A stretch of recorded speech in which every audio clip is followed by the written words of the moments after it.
Good morning, lovely Facebook. Hope you're all okay. That sun's bright coming in through that. This feels like a kind of like a 80s music video.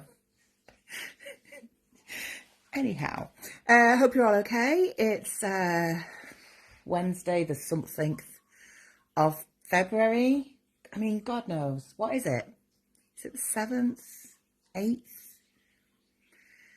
It's 2023, I think. Who knows? Anyway, good morning, good morning. Good afternoon, even. Hope you're all right. For those of you who don't know me, my name's Heidi Maver. I'm a best-selling author and I'm founder of EOTAS Matters. We work supporting families of children and young people, particularly neurodivergent children and young people who have barriers to attendance and who need to unlock support through the EHCP system in England.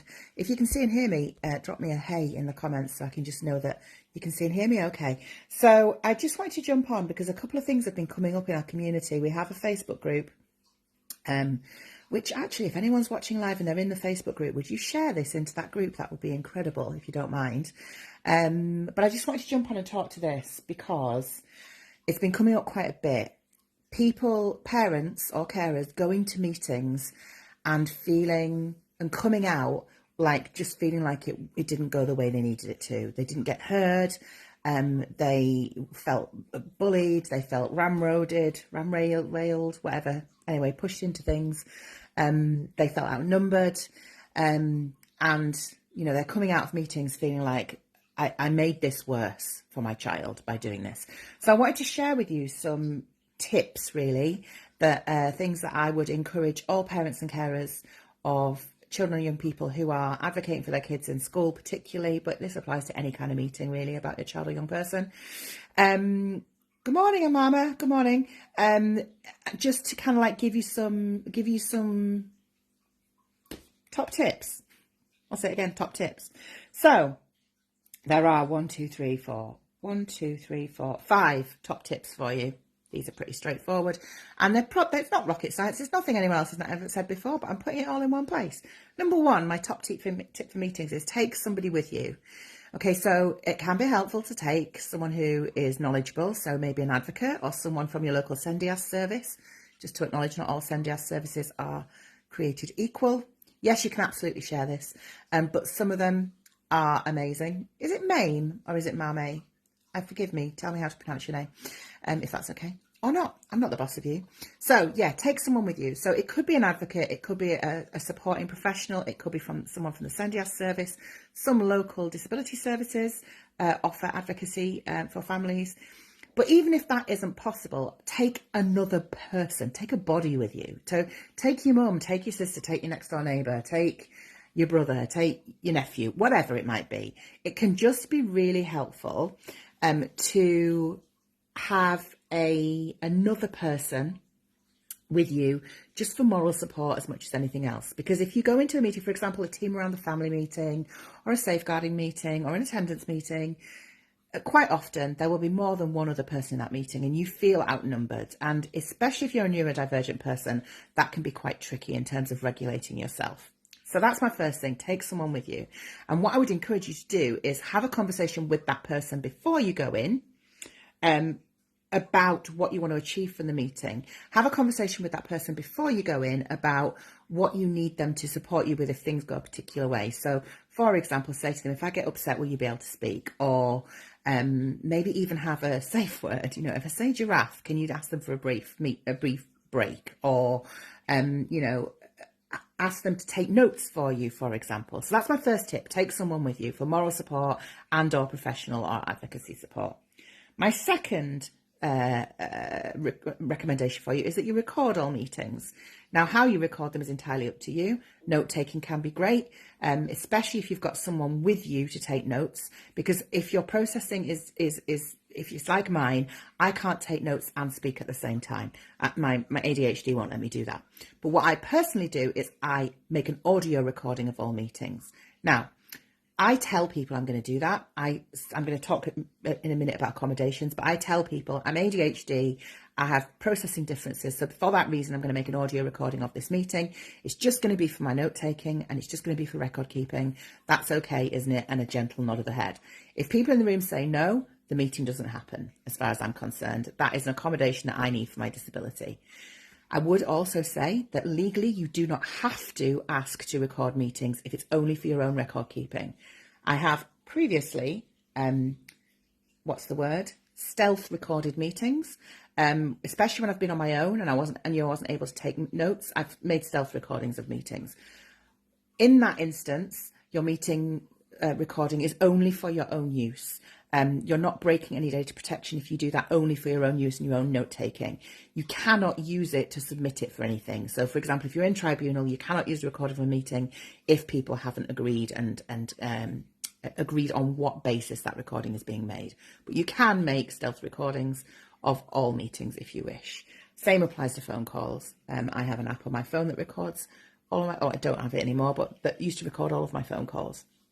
Anyway, that's a by the by. So make a recording, written, audio recording, wherever it might be. If you're on Zoom, just say to them, I'm just going to record this, that's okay, isn't it? And you get the little, this meeting is being recorded. If you're on Teams, set it off on your phone and record an audio of the phone, of the meeting. Okay, the third one is make sure you ask for accommodations at the beginning of the meeting. So this is key, particularly if you're a neurodivergent adult. So for me, I'm autistic ADHD. What I begin all my meetings with is letting people know that I am autistic and ADHD. And the accommodation I need in respect to that is, I will say to them, just to make you aware, I am autistic ADHD. I do have a different processing speed. It might take me a little bit longer to respond to things. I'm not able to agree to things in this meeting. I need to be able to go away and make decisions after the meeting. I also need you to listen to what I say, not how I say it. I want you to know that I'm here. I don't intend to be adversarial. I don't intend to be aggressive. I'm here to be professional and courteous. You may not read my frank and direct tone in that way. Please listen to what I say, not how I say it. And please don't take it personally if you find me abrupt or frank. That's my communication style down to my autism. That's not me being a dick. I wouldn't say dick in a meeting. I might say twat.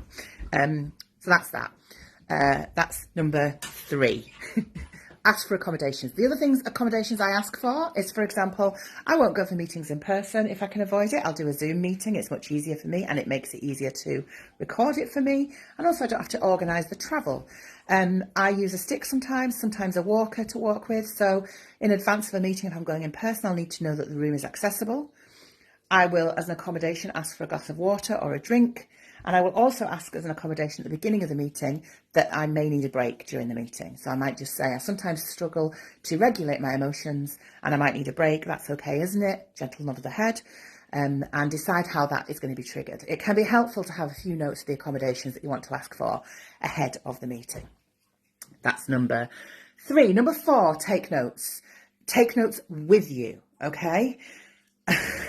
How can we not be Yeats with the law firm I am trying now in corporate? I don't understand what that means. How can we not be? I don't know what that means. Sorry, Stephanie. Take notes, okay? So before you go into the meeting, have some top line stuff of the things that you absolutely want to cover. So what often happens is parents end up in meetings and a meeting becomes a bit of and you did this and you did that and you failed in this way. My advice for meetings is try to be, wherever is possible, unless you're going in for a dispute resolution, try to be outcome and results focused. What are you trying to achieve from this meeting? How can we not be twats? Okay, I get it. What are you trying to achieve? What do you want as an outcome? What do you want to have offered? Are you asking for more reasonable adjustments? Are you asking for an EHC needs assessment? Are you asking for more accommodations to be made in class? Are you asking for absences to be authorised? Are you asking for more support for your child? Are you asking for them to stop giving them homework? Are you asking for accommodations around uniform? Whatever it might be. Before you go in, think, right, I want to achieve 2 things or 3 things from this meeting, and this is what they are. It will help you keep focused. If you have them on the top of your paper, this is what I'm coming in for. This is my agenda. This is what will be a successful meeting for me. And you can say that at the beginning of the meeting if you want to. What I want to achieve by the end of this meeting is X, Y, and Z. I think what can sometimes happen is you get taken into a meeting, particularly if it's a meeting around attendance, and the school are coming and saying, right, our intention for this meeting is to discuss ways in which we can get your child back into school. You'll be like, actually, my intention for this meeting is to have you authorised absences and to get some more accommodations in school to help support my child whilst we work on a reintegration plan, if that's what we're doing. So be really clear about what your intentions are.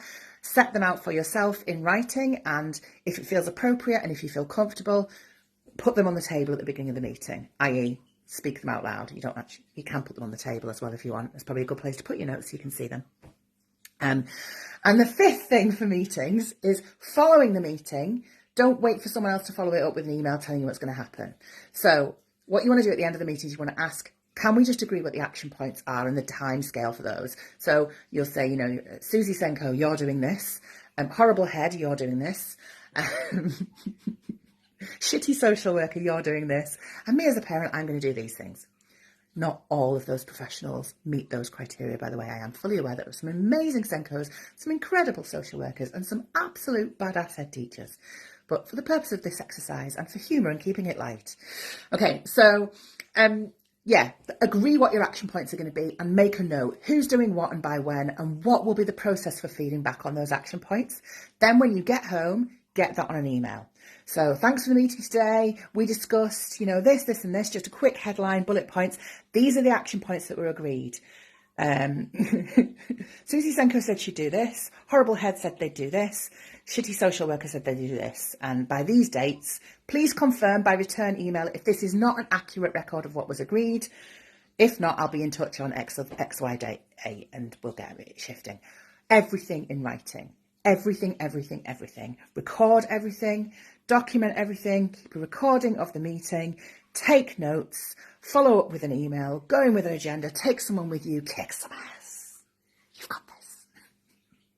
For more handy tips and information and resources, go to my website, www.heidimavor.com. It's HEIDIMAVIR, spelt Mavir, pronounced Maver. Heidi Maver, sexual favour, that's how you remember it. Okay, see you all later. Bye!